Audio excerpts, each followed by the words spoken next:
Bismillahirrahmanirrahim. Assalamualaikum warahmatullahi wabarakatuh. Halo teman-teman semua, gimana kabarnya? Nah, semoga tetap dalam keadaan sehat walafiat serta berada dalam lindungan Allah Subhanahu wa taala. Amin ya rabbal alamin. Nah, kali ini saya ingin sedikit bercerita berkaitan dengan YouTube saya. Nah, awal pertama kali saya membuat konten sehingga konten YouTube saya itu saya sudah mengajukan monetisasi selama kurang lebih itu 10 kalian. Kalau tidak salah itu sudah 10 kalian. Tetapi selama pengajuan itu semuanya itu adalah ditolak. Nah, karena konten yang saya upload itu adalah atau keterangannya di konten saya itu adalah re-upload atau konten yang digunakan ulang. Apa saja penyebabnya? Nah, sedikit saya bercerita sebelum saya ke intinya, yaitu kenapa bisa monetisasi saya itu ditolak. Awal YouTube itu saya mulai aktif itu sekitar bulan antara Maret 2021. Nah, awalnya itu kan pas pandemi. Nah, dimana saya ingin berpikir, nah, karena profesi saya ini adalah sebagai seorang guru honorer. Nah, saya berpikir bagaimana saya menjalankan tugas. Karena pada saat itu kan sekolah diliburkan. Oh iya, itu sekolah diliburkan. Jadi saya ini berinisiatif menjadikan YouTube ini sebagai media pembelajaran bagi anak didik saya. Nah, singkat cerita, saya coba buat satu konten atau beberapa konten itu yang saya tujukan untuk anak didik saya.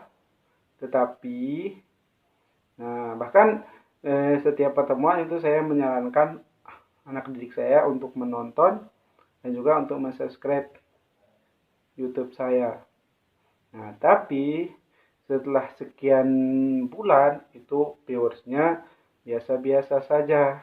Nah, jadi saya berpikir bagaimana cara untuk meningkatkan viewers sekaligus untuk mendapatkan subscriber. Nah, kemudian saya mencoba mengupload satu musik. Nah, itu saya hanya mengupload musiknya saja tanpa videonya.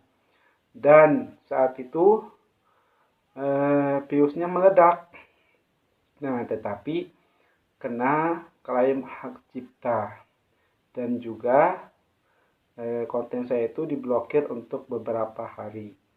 Nah, tapi walaupun begitu viewersnya terus bertambah dan juga itu yang membuat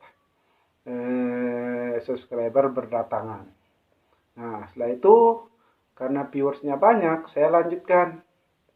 Nah, saya coba mendownload aplikasi rekam layar di HP saya. Nah, kemudian saya buka IG, saya ikuti beberapa artis jebolan Indosiar itu seperti Lida, Dangdut Academy. Nah, kemudian itu saya ikuti dan ketika mereka mengadakan live, saya itu rekam layar. Nah, kemudian saya rekam layar. Nah, kemudian saya edit itu saya hanya menampilkan wajahnya saja. Nah, dari situ viewers sama subscriber itu terus berdatangan. Sampai di bulan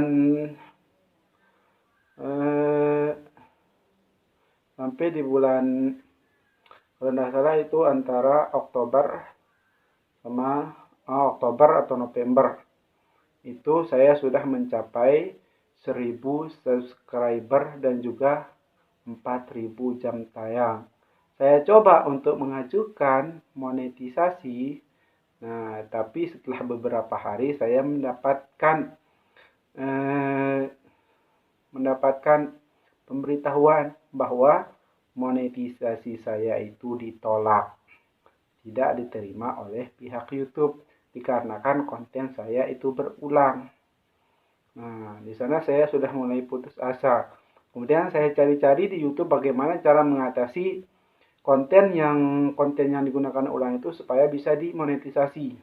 Dari sekian banyak video itu saya ikuti dengan memblur semua bagian video itu. Cuma menyisakan beberapa detik di bagian akhir dan ditambahkan dengan musik yang ada di studio musik.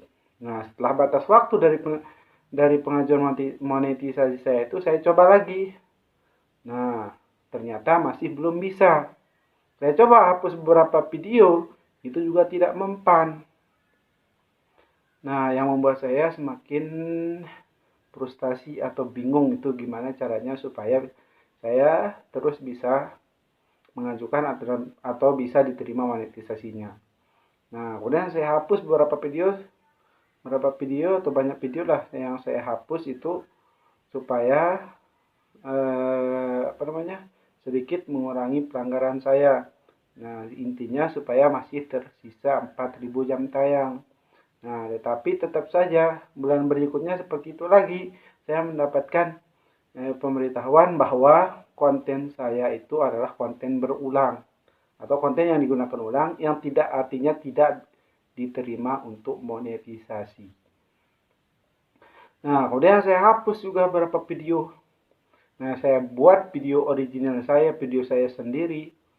Nah, kemudian itu beberapa kali itu atau beberapa bulan itu terlewatkan karena jam tayang saya berkurang akibat dari menghapus beberapa video tersebut. Nah, singkat cerita, saya mulai beralih membuat konten.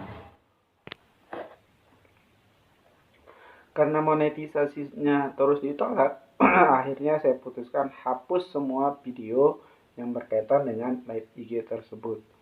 Nah, saya beralih untuk membuat konten original saya.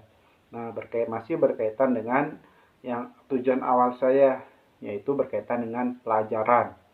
Nah, tetapi, video ini saya buat hanya dengan menggunakan teks saja dan Google Voice. Nah, materinya saya ambil dari Google. Nah, itu bahkan saya sempat berpikir untuk bagaimana saya membeli jam tayang saja. Nah, ternyata masih tetap nggak bisa. Walaupun konten saya itu saya buat sendiri, tetapi dari pihak YouTube juga itu tidak bisa menerima karena katanya itu bukan konten original saya.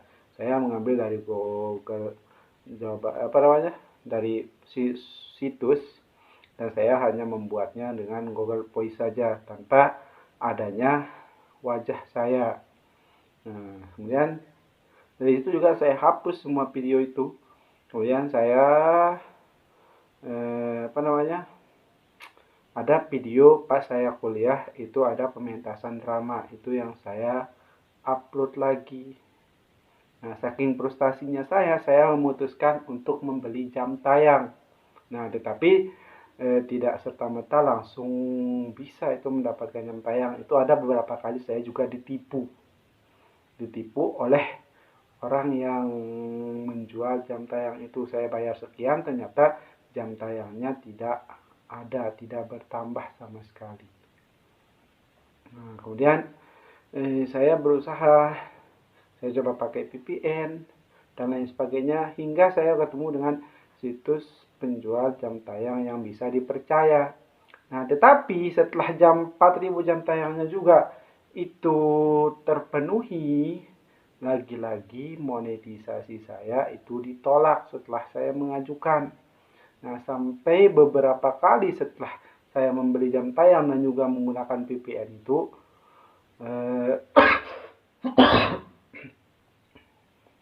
pengajuan monetisasi saya tetap ditolak. Jadi, intinya di sini teman-teman, saya hanya ingin berbagi. Nah, kalau ingin mendapatkan penghasilan dari YouTube itu, jangan mengandalkan orang lain. Jangan berpikiran untuk membeli subscriber, membeli jam tayang. Itu harus kita tekuni sendiri supaya tidak kejadian seperti saya. Nah, setelah banyak sekali waktu dan tenaga yang kita kumpulkan, nah, kemudian untuk YouTube ini, tapi setelah kita ajukan monetisasi, tetap ditolak. Nah, jadi lebih baik kita berusaha sendiri. Jangan mengandalkan orang lain atau jangan ingin instan. Karena sesuatu yang instan itu kan tidak bertahan lama. Dan juga pesan saya di sini, nah pilih konten yang sesuai atau konten original yang berkaitan yang kita sendiri yang menjadi pelakunya. Nah, itu saja. Mungkin itu sedikit pengalaman saya. Nah, nanti saya akan bagikan itu berapa kali atau email-email yang berkaitan dengan penolakan monetisasi saya. Nah, cukup sekian. Terima kasih. Kalau suka dengan video ini, jangan lupa tekan like dan subscribe yang ada di bawah video ini. Sekian. Wassalamualaikum warahmatullahi wabarakatuh. Terima kasih.